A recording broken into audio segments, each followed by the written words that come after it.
Meanwhile, several Congress workers and supporters have already started celebrating the victory of ANC candidate Dr. Angomcha Bimol Akoijam, with him leading the nearest rival BJP candidate T.H. Basantikumar by almost 1 lakh votes. Members of Manipur Pradesh Youth Congress are seen exulting in joy, anticipating the sure victory of ANC candidate Dr. Angomcha Bimol Akoijam.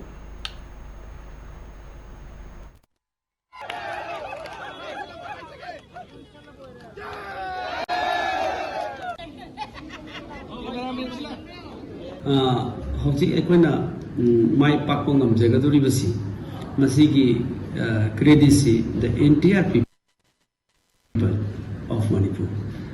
ki bazaar handak si pesa myam ye lego su vote se koi pirak ko adagi whole koi ki tongan organizations adagi India block sina asi tongan party si myam party koi kunga tarin pan lagi bemam si loi punja laga koi si ki tongan ba gra mai certain level da moina tawbirak pase masi hanbada Manipur ki praja thagali ani suguda India block thagali ahum suguda koi ki party ki leiba leaders sing koi ki Rahul Gandhi Manipur lakpiramba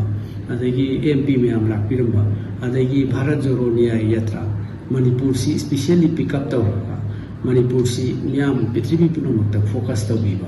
Manipur ki voice thangatbiba platform khudimokta Manipur ki wa ngangbiba koi ki Congress ki leaders sing Congress ki workers sing leaders miyam sing se